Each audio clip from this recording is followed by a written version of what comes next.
Buon pomeriggio a tutto il pubblico che assisterà all'evento di oggi, The Agency Revolution.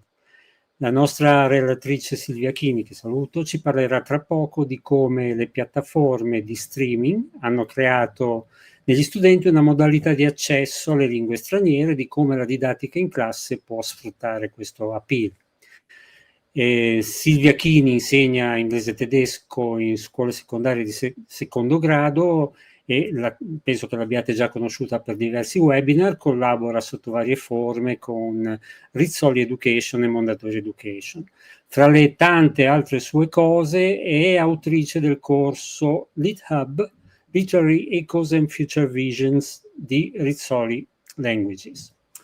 Per porre delle domande alla nostra relatrice avete due modalità durante questa diretta. Potete scrivere nella chat oppure utilizzare l'app Tua Domanda, raggiungibile con il vostro smartphone attraverso il QR code che ogni tanto comparirà in sovrimpressione. Per l'app Tua Domanda il codice evento è 12.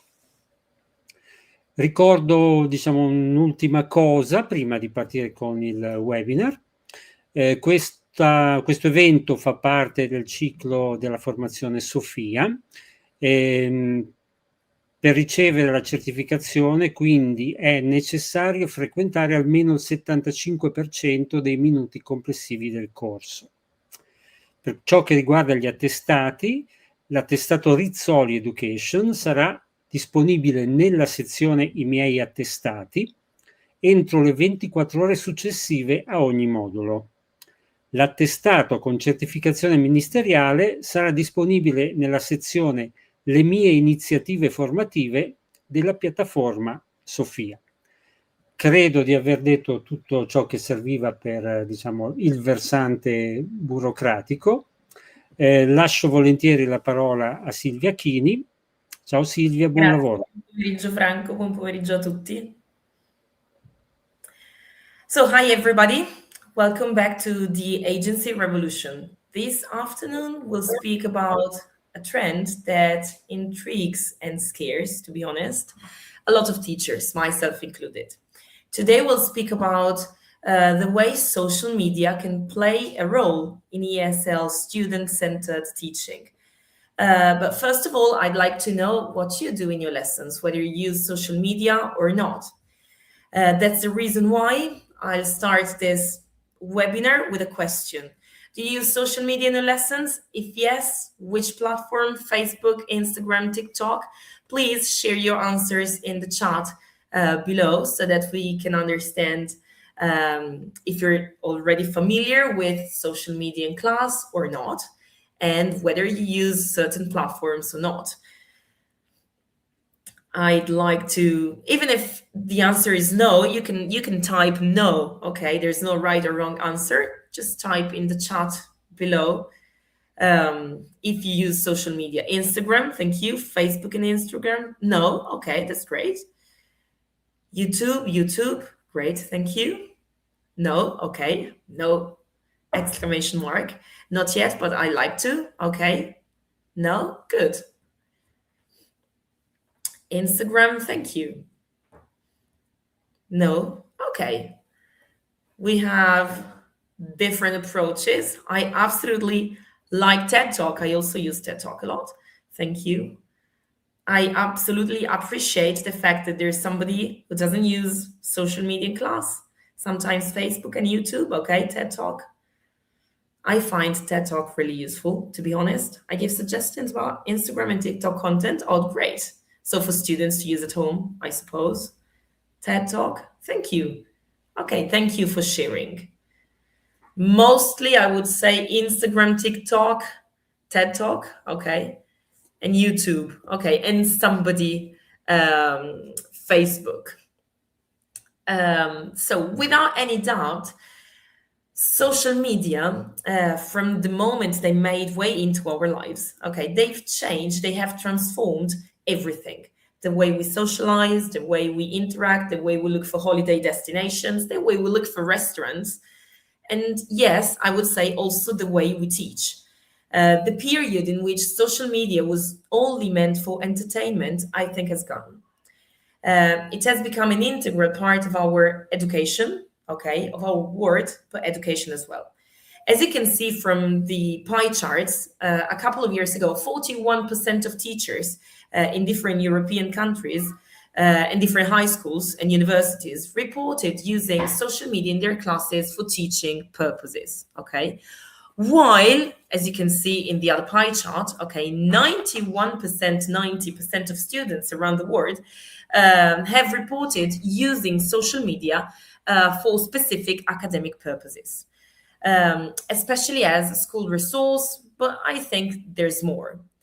If you open YouTube right now, in this moment, you will find that more than 70% of high schools in Europe have a page, a profile, okay?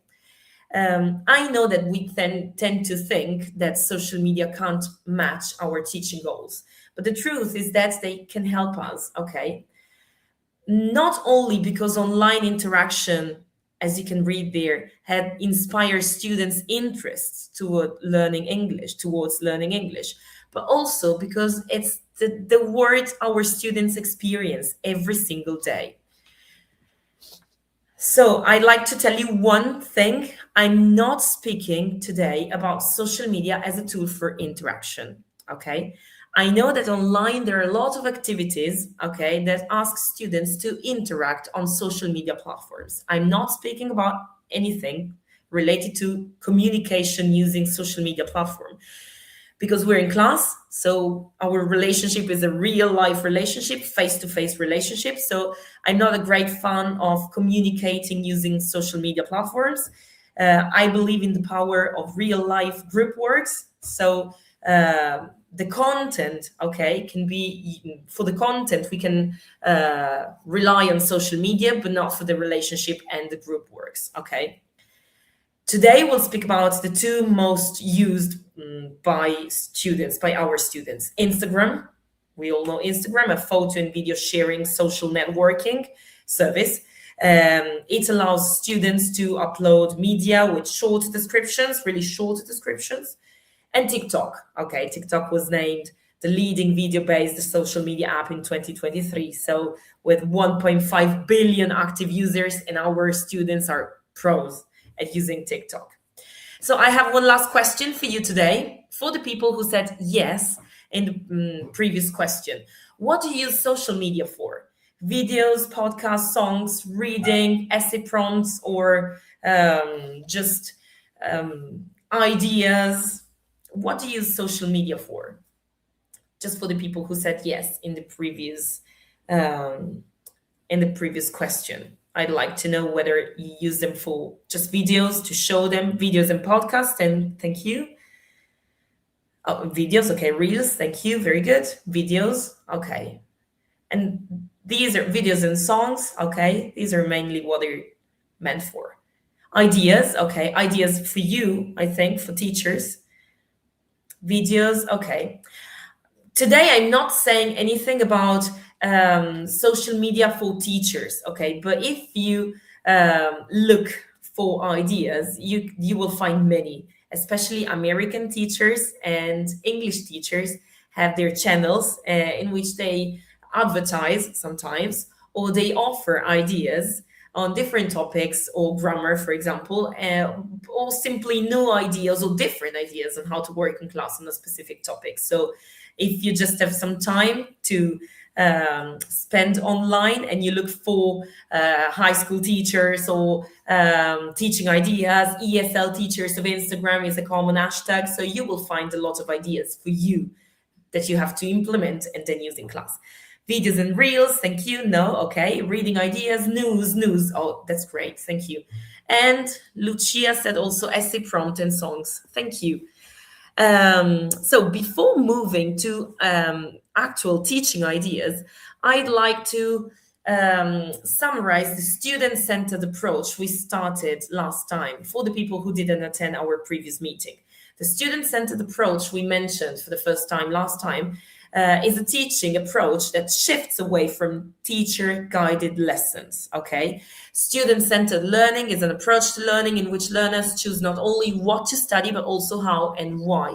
And if you read this last part, okay, what to study, how and why, you will find the reasons why social media could boost engagement in the student-centered approach, because our students always guided, our students will be given the freedom to choose what to study, what to watch or read, how, and also why. Last time we said that it's more or less like the difference between high-speed and regional trains. Teacher-centered approach is generally focused, fast, it goes right to the point, like a high-speed train, okay? But it always follows the same track, as we said last time. The student-centered approach is more like a regional train. It's slower, more complicated, okay? But nicer sometimes, and gives you the possibility to change your mind, to see picturesque villages along the way, to speak with locals, and so on. And since we're speaking about social media, we're way behind our students. So their regional train could be a good choice for our lessons. So let's briefly see the pros and cons of social media in class. Surely the great amount and variety of resources available is a benefit, okay? There's a huge amount of resources, a huge variety, okay? Our students can access videos, as we said before, comments, posts, they can listen to different accents, they can approach different cultural backgrounds. On the other hand, the problem is sometimes the quality of this information.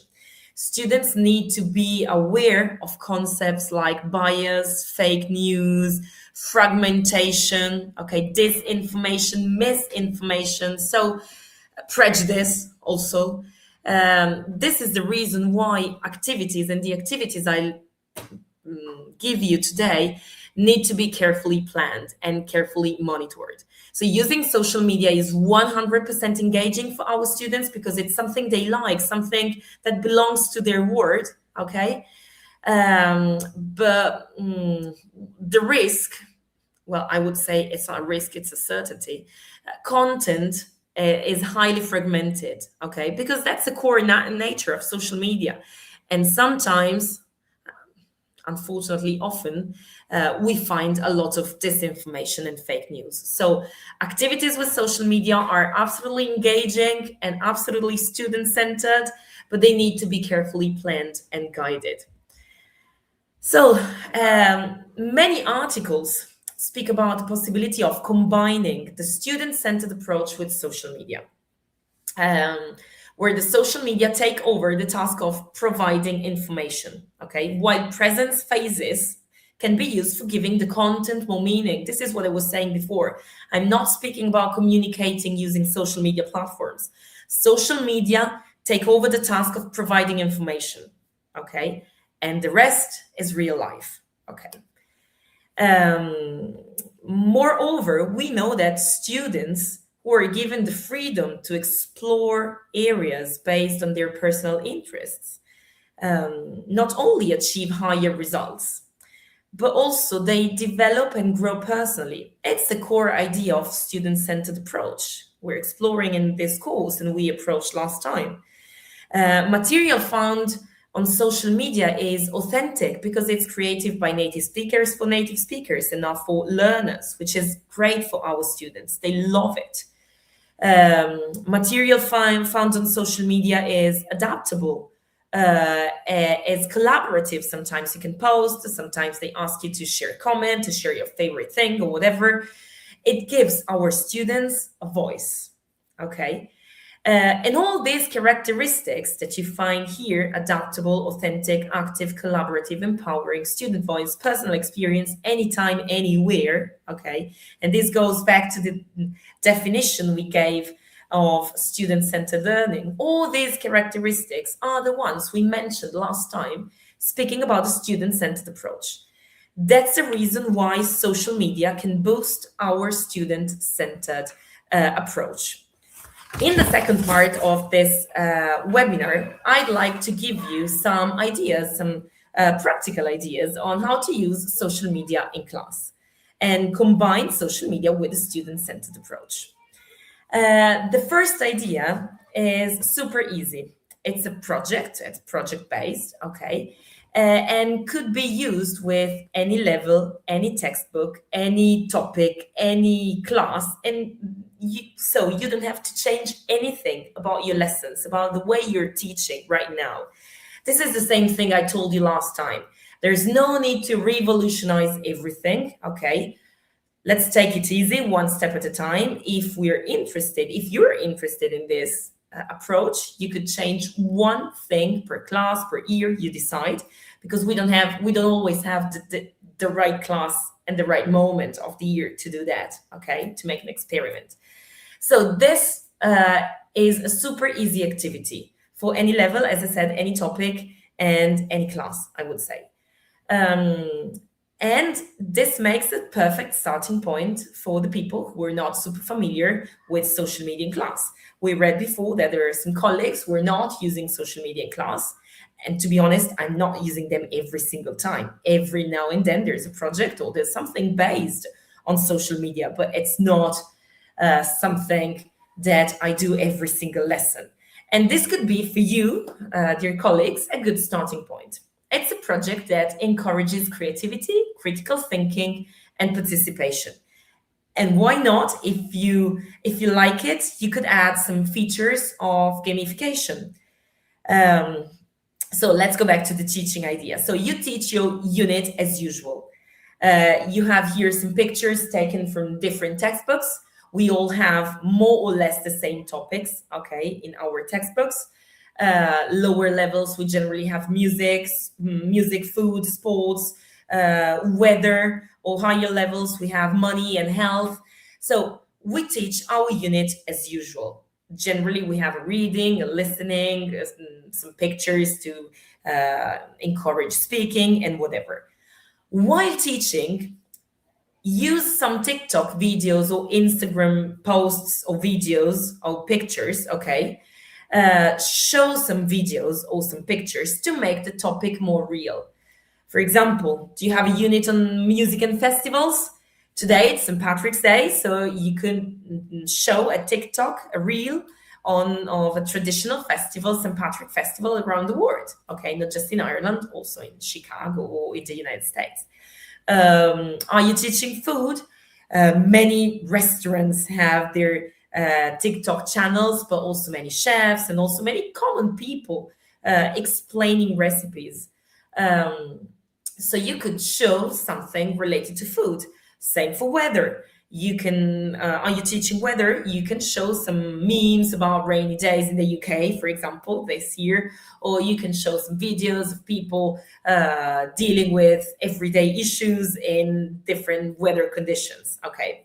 Social media content could be used to introduce a listening. So, for example, in your unit, you have a listening on St. Patrick's Day. I'm sorry, today it's the idea I have in my mind. You have a listening on St. Patrick's Day. So before listening, you can show a TikTok reel or video to make the content more real. You can use TikTok videos or Instagram pictures to investigate, to go deeper inside the topic of your reading, okay? You have a reading on 3D printers for food, okay? You can find something on Instagram or TikTok to show your students that there are in the world some restaurants that right now are printing their food with a 3D printer. So you just use TikTok, this authentic material, okay, authentic videos to make the content of your textbook more real, okay? And you could also ask your students to find at home some material related to what you've done in class. And at the end of the unit, you could identify with them the main characteristics of successful posts and videos, okay? Generally, they have an immediate hook, relatable content, high quality visuals, educational, and our students are much better than us, so they will identify the most important characteristics of successful videos in a second, okay? As a final output, since I told you that this is a project-based activity, you could ask your students to create their own reel or post, combining the characteristics of successful videos that we've seen before with the grammar or vocabulary taught in that unit. So you divide them into small groups. It's a cooperative learning activity. So you will give each component of the group, or they will choose a task, okay? They will create the content in class. They will write the script in class, okay, without using AI or whatever. You could use, if you want, AI to let them check whether it's correct or not. And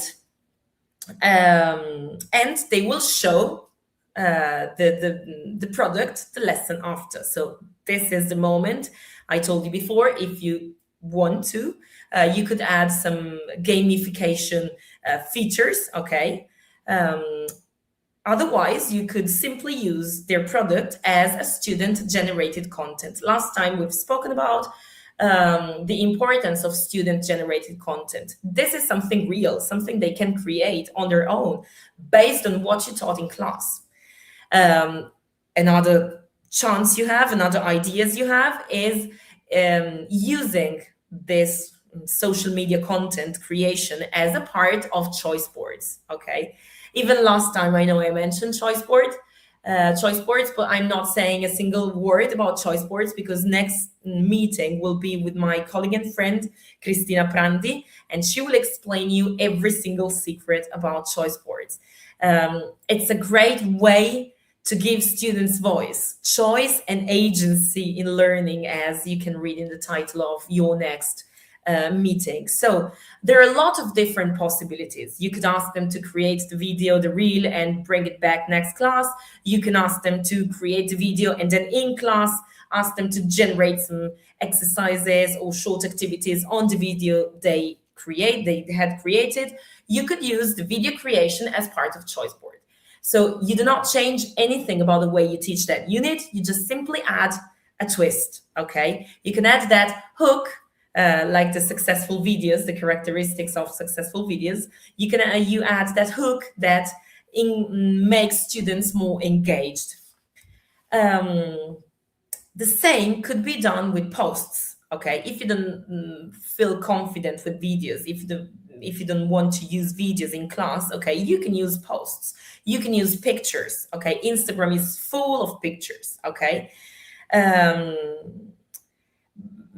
Basically because there's a picture for everything on Instagram, okay, and on Facebook as well. You teach, once again, what you want to teach. You teach your unit, you show them pictures taken from different Facebook accounts or Instagram accounts. I'm thinking about, for example, museums, okay?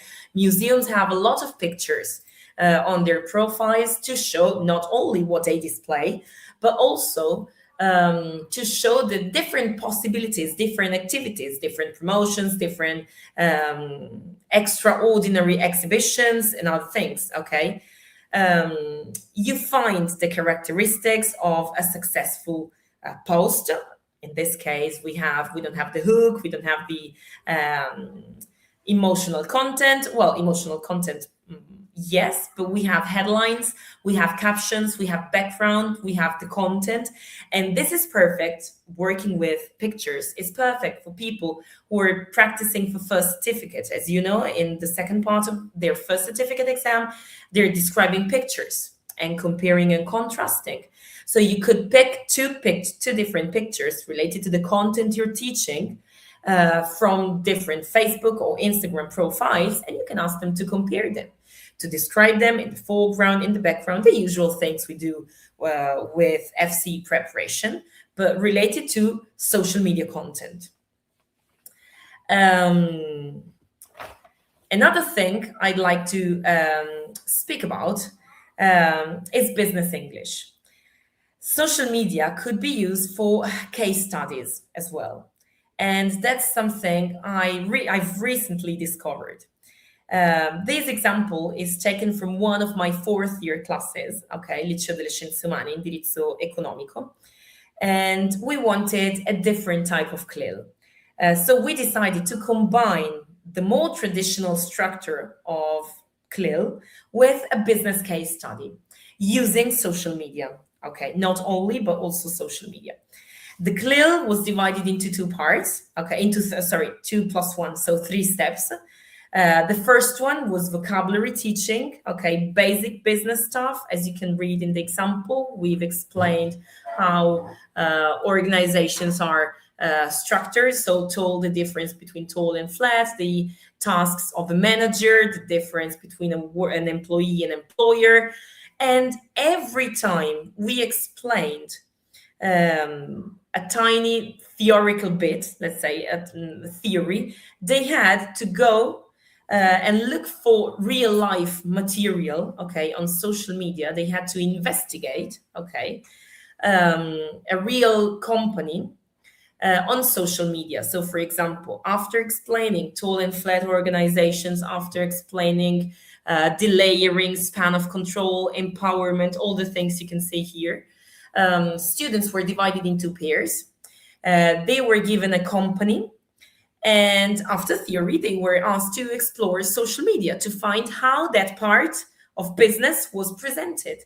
So we focused on organization, gender equality, environment, and social responsibility. So 4 different moments. Every time they were given the theoretical explanation, they were sent immediately online to investigate the company they had been given, okay? At the end of the CLIL, they had a real case study, okay? Once again, they were given a company in pairs, and they had to fill in a report using not only social media accounts. So we used Instagram, Facebook, TikTok, but also YouTube, okay? We planned an interview with one of the members of that company in English, and they could also use the website, okay? So combining theory, so theoretical business, English, social media, websites, and also a real live interview, okay, an interview with a real person, they had the possibility to better understand the world of business, okay, the world of companies and the way companies are organized. They were super engaged. And to be honest, social media helped a lot, not only because they were super engaged, but also because they had the possibility to find short, even for the people who were not that fluent in English, okay, or had special needs, so they could not read long texts or long web pages, okay. They could access to short videos that went directly to the point, explaining what we wanted them to understand, okay, in an easy language. And they had the possibility to immediately understand what they were studying in class. And that was a great success, to be honest. But case studies could be done for everything, okay? Same thing has been done for tourism. We all know that TikTok has revolutionized tourism, okay? By replacing traditional travel guides with short, authentic video content. The main trends that you can now find on TikTok are basically 3, I would say. TikTok made me book it. It's the first one. So where short, highly impact videos have become a primary source of travel inspiration. Second one is called hidden gems. You find hashtag and then the short phrase I'm telling you. So hidden gems. So users want non-touristy, but highly picturesque, okay, spots. So for example, tiny villages. I have one in particular in my mind. Tiny villages, picturesque villages in the mountains here in the north of Italy.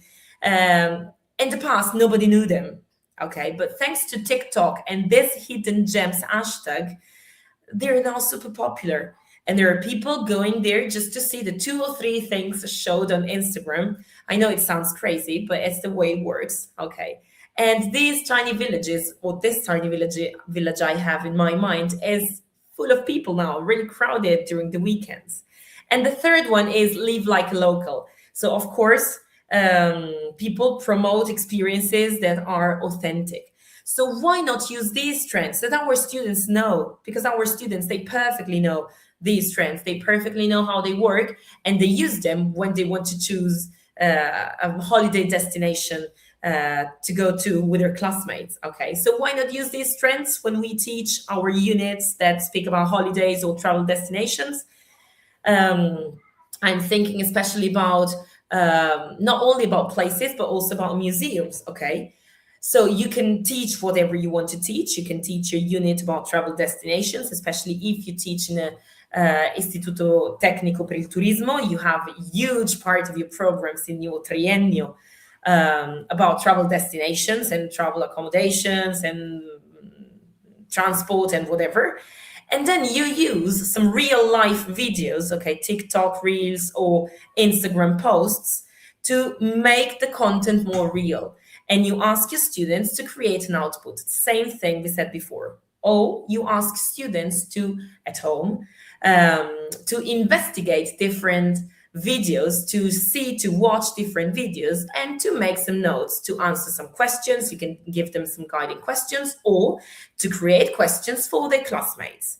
In this way, they will see that what they study in class has an impact, okay, in real life. What they study in class is not just the English exercise on the page of their books, okay?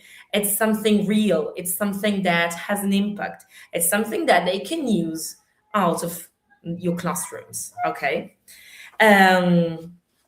Same thing with architecture. We all have that unit about houses and places to live. So even if we do not teach in a technical, okay, why not discover the word of famous building using TikToks? So for example, I generally use this activity with my first year students, okay? We have a unit on past and present, okay? So that they can practice past tenses and present tenses. And the reading is about past historical buildings, okay, with new functions, new contemporary functions. So we generally find 2 or 3 TikTok videos to watch of historical buildings with a new destination now, with a new use now. And as an output, I asked them to create a video themselves of a monument or place that has changed a lot in our city in Milan. It's an individual task, okay? So they have to write the script in class using the grammar we revise in class, the grammar I teach, using the vocabulary we learn in class. They write the script in class, then they go out, they go to the place they've chosen to present in the video. They make the video, and then they bring the video to class. That video is a mark, basically an oral mark, okay? Even if they read some parts, it's not the focus, okay, of the activity. I want them to learn how to use past and present in a real context. I want them to learn something about their city, because sometimes they know nothing about monuments or historical buildings in our city. I want them to learn how to speak, okay, in front of a camera, even if they're not going to speak in front of a camera for the rest of their lives, okay, but to speak fluently without hesitations and using the vocabulary we learn in class. This is a normal mark. When they come back, we watch videos in class, and sometimes, if I have time, sometimes I ask classmates to create exercises based on the videos we watched. So I also add the student created content part, okay? And it works. Generally, it works. They're engaged. They try and use a lot of grammar structures and a lot of words that we study in class because they want a good grade, of course. But also because they want to show that they can speak about something, a monument in this case, or a place, a historical building. They know how to speak about that part in English, in a quite fluent English. To summarize, why blend social media and student-centered approach? Because student-centered approach include cooperative learning, inquiry, hands-on simulations, and individual choices. And social media give the possibility to do all these things.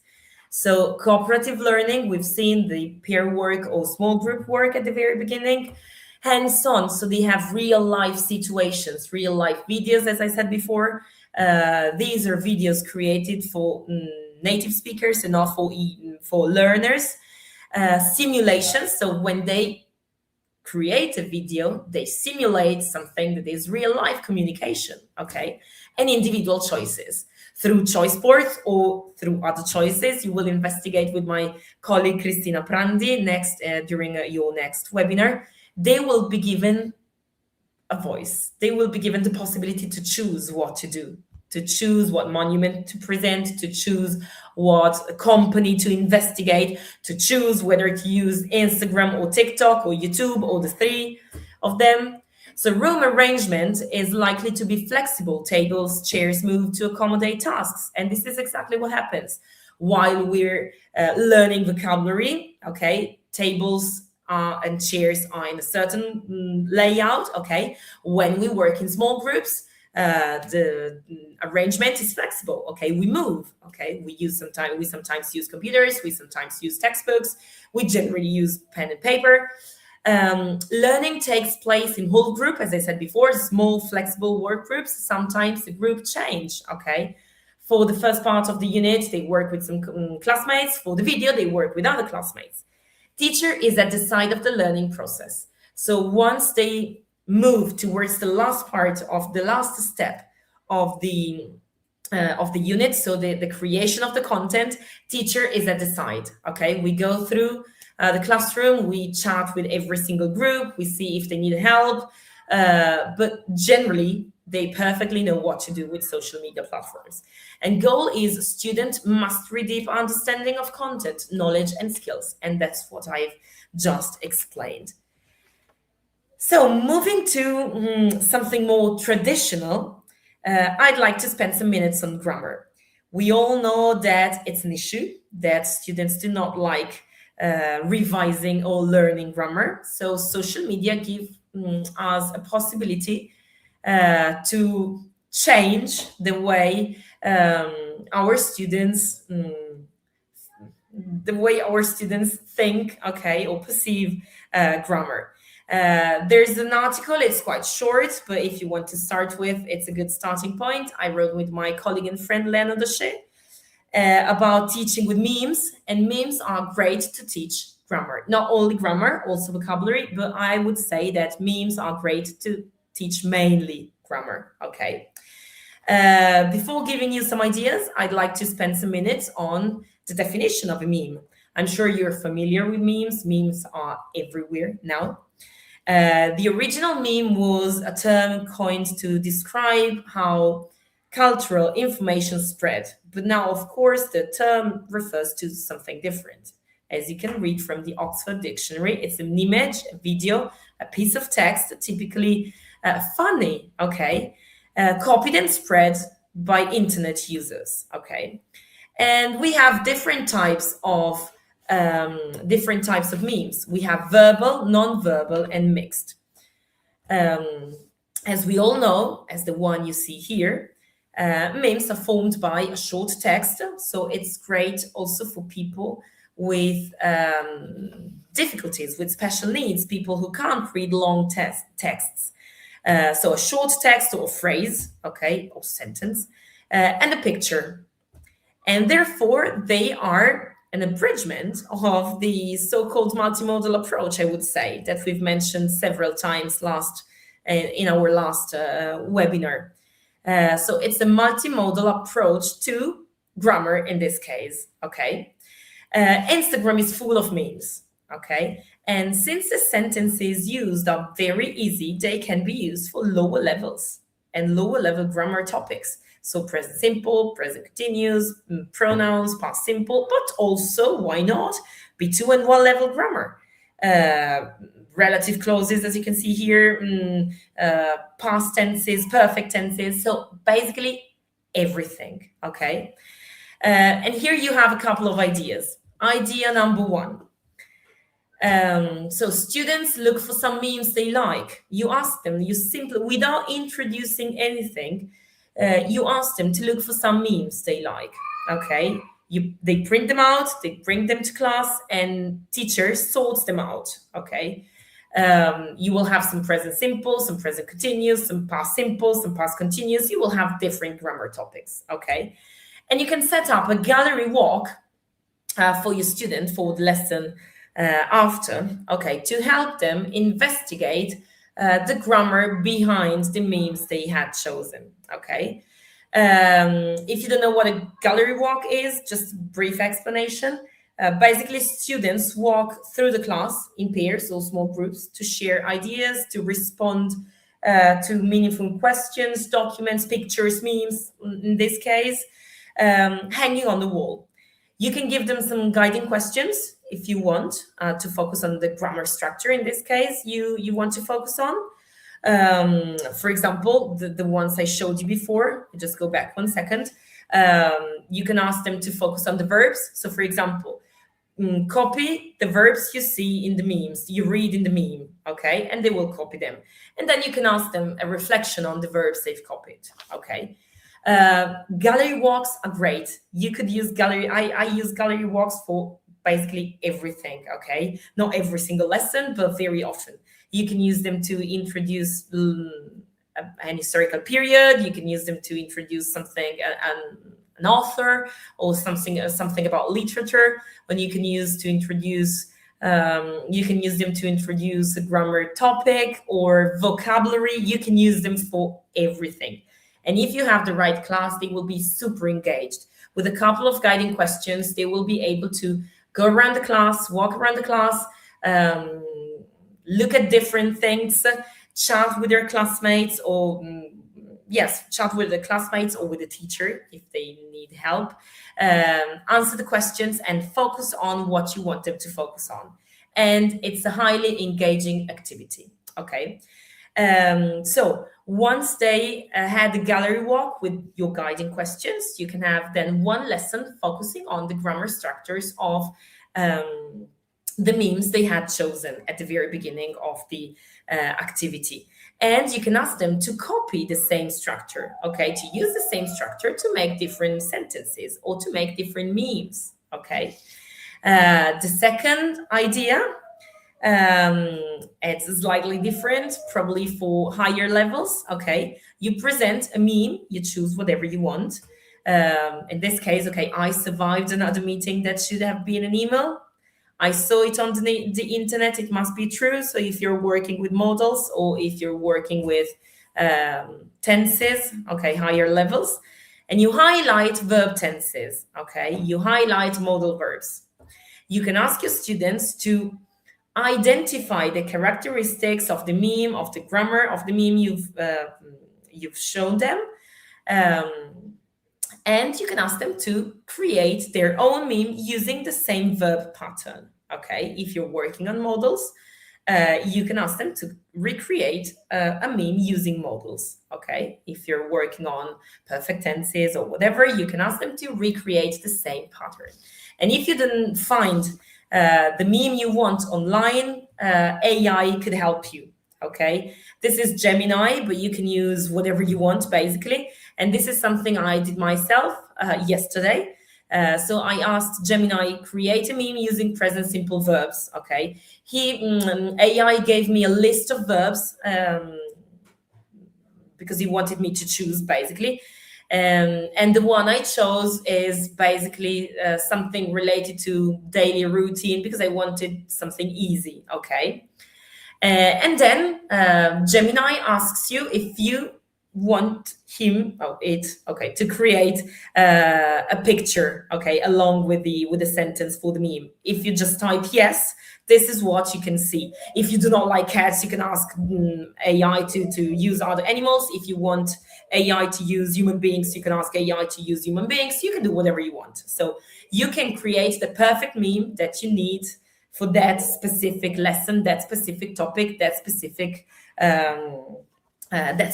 grammar, okay, structure you are teaching. I was saying not just grammar at the very beginning, so memes could be used also for vocabulary. This is a nice activity I generally do with my first year students, okay? When we approach personality adjectives, and so we learn in class how to describe different personalities, and we work with classmates, who is reliable in this class, who is tidy, who is neat, who is a daydreamer, blah, blah, blah, blah, blah. You can ask your students to bring to class, to print out or to upload on the platform you're using. I don't know if you're using Google Classroom or Teams or whatever you want. A funny picture of themselves, okay? And then you give that picture to somebody else. And you ask that somebody else, that classmate, to create a meme using one of the adjectives or the words you taught in class for personality adjectives or for what you're teaching, okay? You ask that student to create a meme with a picture of his classmate and with the vocabulary that student has studied in class. It's great fun because students are amazing at doing this, okay? So you will have great fun. You will have a nice lesson. They will revise vocabulary and they will be absolutely engaged. Okay, there's no need to use mobile phones in class. Okay, they can upload the picture on the platform you're using, and you can ask them to use computers, or you can give them this task as homework. Okay, and you can ask them to upload the final meme for the lesson, the next lesson. Okay. Leaving grammar, I'd like to give you one last idea. So we all have that unit speaking about sport, okay, sport events, sport equipment, and whatever. And now we have been experiencing Paralympic Games right now, Milano Cortina 2026, but we've just finished with the Olympic Games. And as we know, the latest Winter Olympics have been viral for many reasons. Okay, one of the reasons is food, for sure. I'm sure you all have in mind the Swiss athletes and his love story with our tiramisu, but mainly athletes sharing videos from the canteen of the Olympic Village. But not only food. Okay, there are a lot of reels, a lot of memes, a lot of pictures, a lot of posts on sport events, of course, winter sport events. So why not using social media to teach vocabulary and grammar related to sport? So one idea is this one. You can divide students into group or pairs. Okay, you can give each group or pair a sport, a winter Olympic sport. Okay, these are the 8 I've chosen for my third year class, okay, this year. And you can give them an assignment. So find 5, 6, or 10, you choose. Okay, find some reels and some posts describing the sport you have been given. Okay, and in class, you prepare 1 or 2 activities related to the content. They prepare 1 or 2 activities related to the content they had chosen at home. So if they have 2 or 3 videos, they will prepare some activities based on the videos. If they have posts, they will create some activities based on posts. So we go back to the student-created content that we mentioned at the very beginning. You can ask them to focus on grammar, vocabulary, whatever they want. And then you will mix pairs, okay? You will exchange, you will give the tasks created by one small group, okay, to another one, so that every single group has the possibility to investigate the 8 sports you've chosen. In this case, I've chosen 8, but you could choose just 2 or 3 if your class is small or if you have no time, okay? And using social media, using Reels, they could explore real-life sport events, okay? And also using, I would say, the exercises created by their classmates.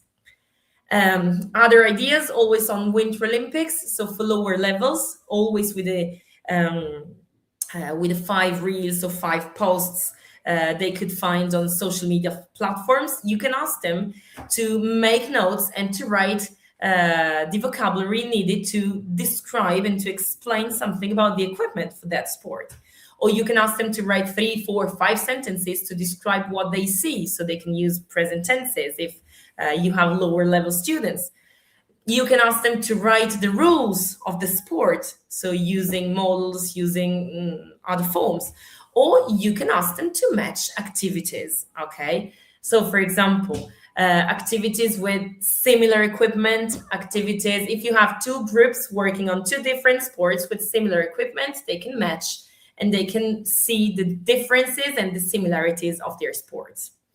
For higher level, you could use the same videos or same reels for problem-solving activities. Once again, in small groups, they can share opinions, and they can they can share opinions on specific issues, okay, related to that sport, or the environmental impact of the structures built, for example, for the sports that you're watching on social media platforms.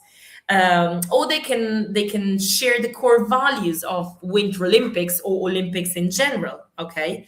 If you ask them, I did it with my third year because I needed to revise passive, so I decided to use reels from the opening ceremony of the Winter Olympics, okay? And I wanted them to basically watch the reels and then describe what happened using passive forms, okay? But we had a chat on core values of the Winter Olympic Games, okay? If they think that core values still matter in Winter Olympics right now. So this was a long list of ideas. Hope that you will find at least one useful for your classes, and that you will use at least once, okay, a social media platform in your lessons, because it is engaging for our students. And if carefully planned, as I said at the very beginning, if carefully guided, okay, social media platforms can really boost our lessons with our students. The last thing I want to tell you, but it's crystal clear because I told you at the very beginning, is that no significant learning can occur without a significant relationship. So yes, using social media in class, but relationship is real life relationship always and forever. Thank you.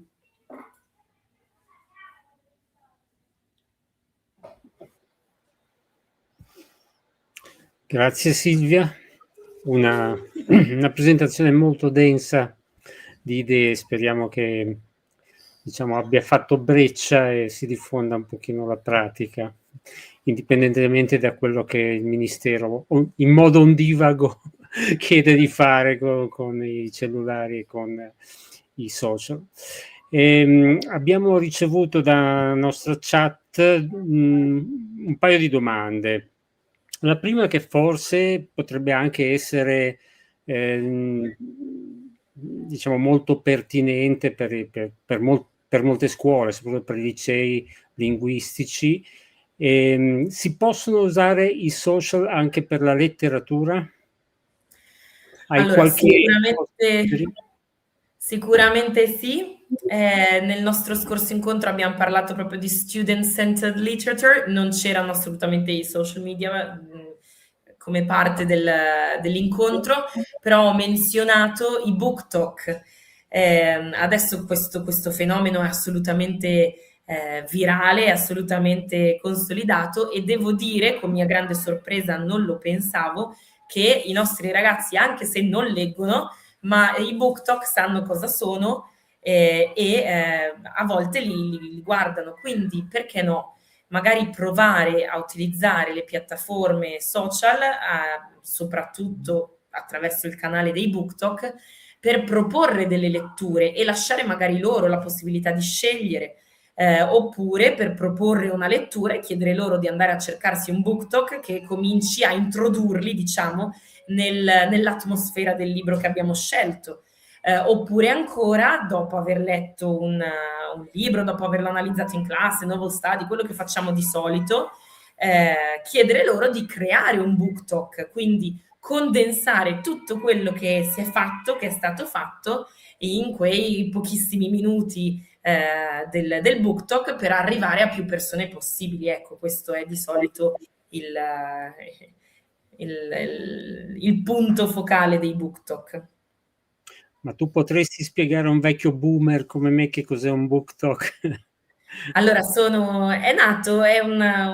dei piccolissimi video, brevissimi video, che raccontano l'essenza di un libro. Sono nati durante la pandemia. C'era questa ragazza, una sedicenne londinese, che ha cominciato a condividere, a condividere delle idee di libri che stava leggendo. Eravamo tutti chiusi in casa, e quindi ha cominciato a condividere delle idee su libri che stava leggendo sui social, e questa cosa ha preso assolutamente piede. Adesso ci sono hashtag per come si dice, hashtag per qualsiasi tipo di libro, quindi c'è BookTok YA, c'è BookTok horror, thriller e qualsiasi altra cosa.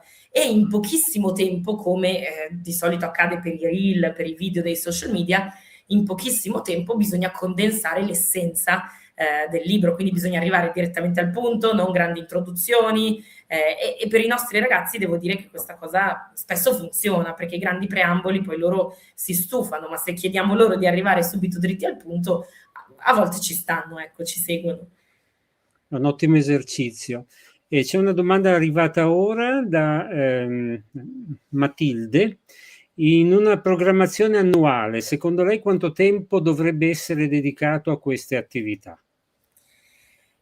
Allora, dipende dalla classe, perché non tutte le classi, lo sappiamo benissimo, sono pronte per attività di questo genere, perché dire loro che possono usare i social e a volte avere davanti una classe che non è pronta vuol dire perdere la lezione. Quindi sicuramente non una cosa costante, anche perché se diventasse una cosa costante non sarebbe più la novità e la cosa particolare, quindi anche questo perderebbe di fascino. Io direi una, massimo 2 volte a quadrimestre, così che, o a trimestre, pentamestre, non so, poi siamo organizzati tutti in modo diverso, però 3-4 volte l'anno, di modo che resti una cosa particolare, che i ragazzi possano vedere come l'attività eccezionale, la cosa diversa, ma allo stesso tempo che loro a un certo punto riescano ad entrare nell'ottica che con i social si può lavorare bene, perché se lo propongo una volta in 5 anni e non lo propongo mai più, allora ho anche fatto fatica ad aiutarli a capire che con i social si può lavorare in un certo modo.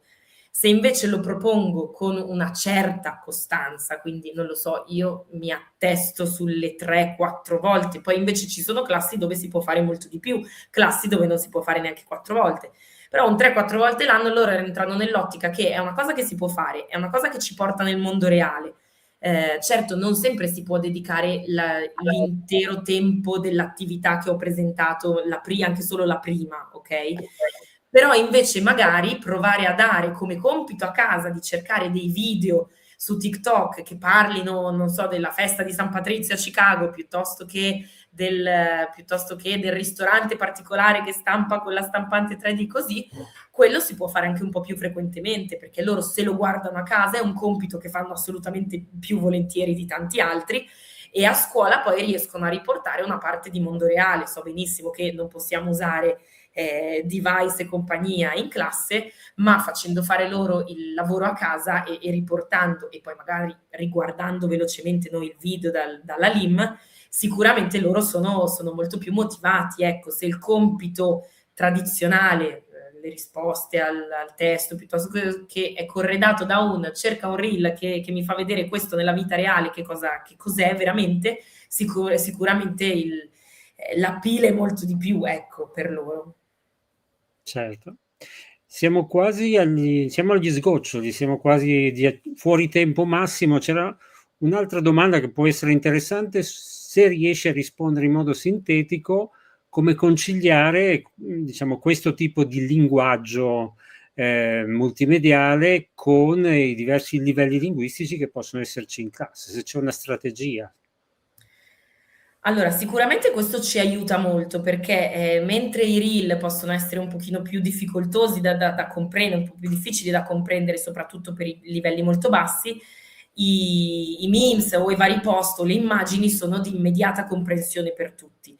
Quindi sicuramente quello che suggerisco è, in una classe con livelli e abilità diverse, magari nello stesso gruppo dare sia dei reel, da cercare sia dei reel che delle immagini, così che tutti possano avere accesso.